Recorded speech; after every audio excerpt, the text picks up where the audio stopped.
formidable robot.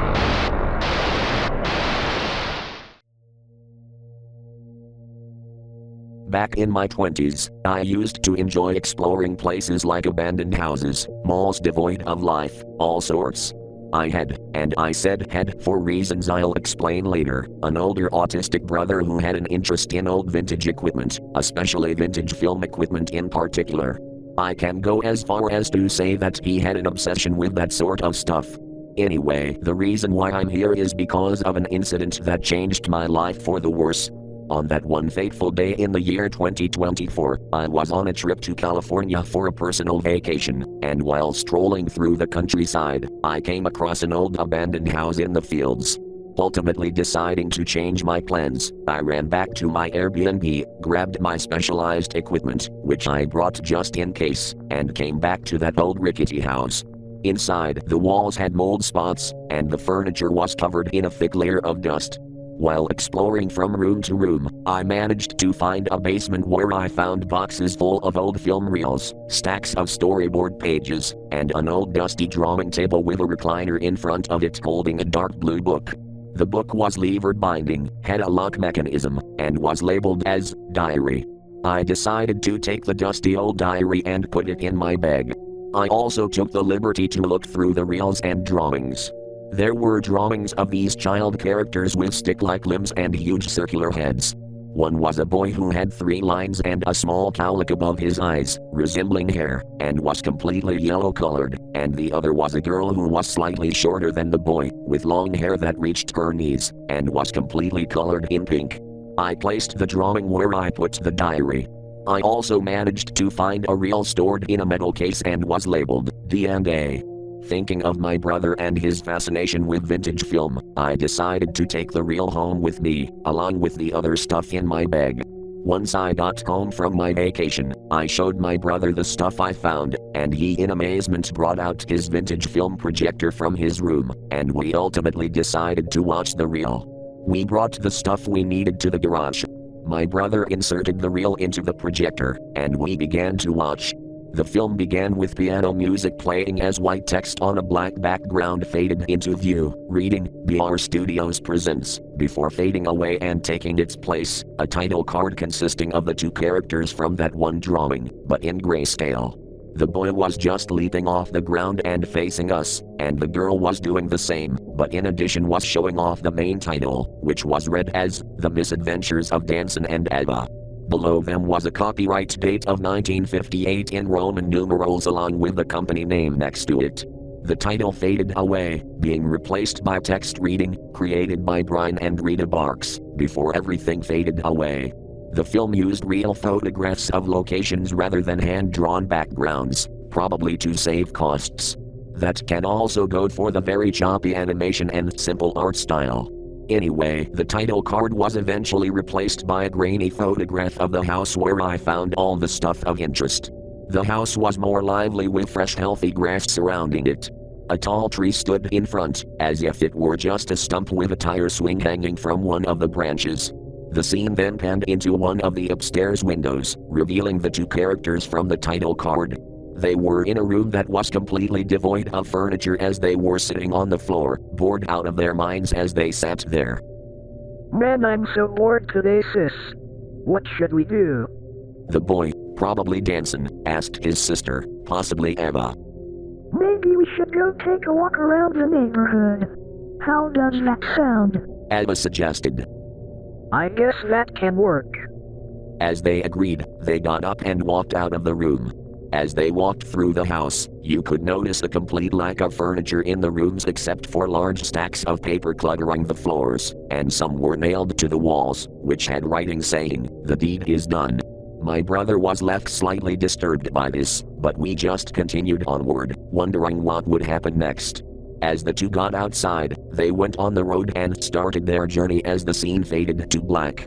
As this happened, a time card appeared that read, "Sometime later," as it faded into a scene of the brother and sister in some sort of town at night.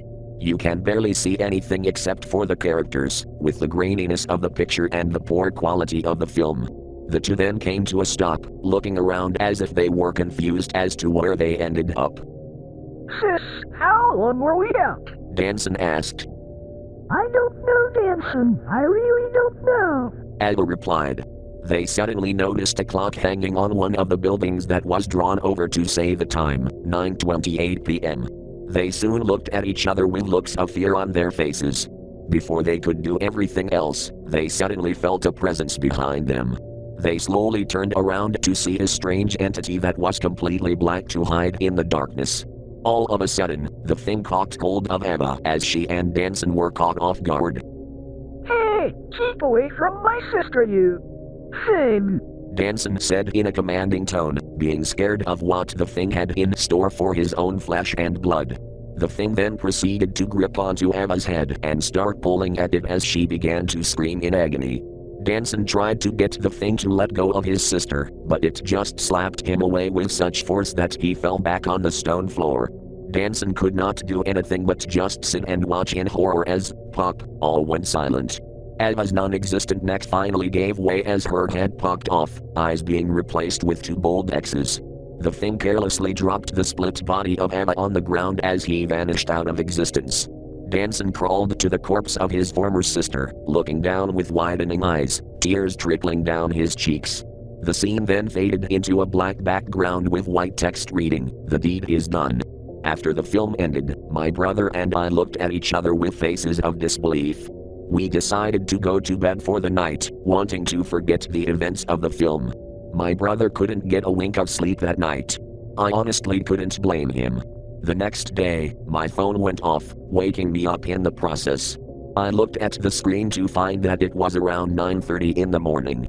I went to the dining room to join my family for breakfast. I noticed that my brother wasn't at the table. I asked my parents where he was, and they told me to call him down so we could eat as a family. I went upstairs and called for him, but there was no response.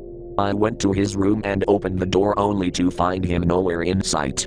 My parents and I tried to find him everywhere around the house, but to no avail.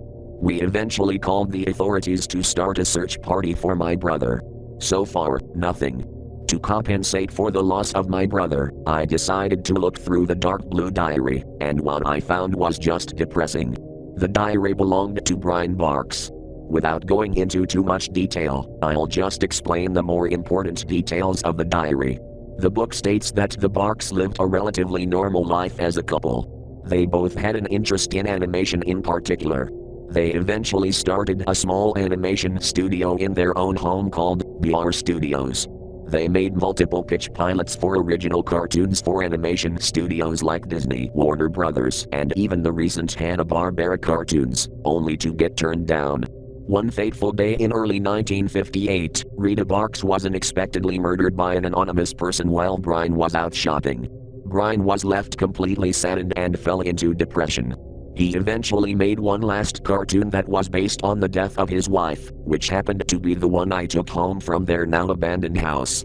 He ended up snapping from bottling up his emotions and ended his own life by overdose. I ended up searching online, wondering if there was any news of Rita's murder and Brian's suicide, only to find absolutely nothing on the cases. I didn't know what to think of any of this. I pay all receipts to the Barks. If you're wondering, the film eventually got destroyed due to exposure to oxygen and poor conditioning. As I'm writing this, I'm now in my 30s, and my brother is still missing. Life was never the same ever since he disappeared. Dinners were quiet.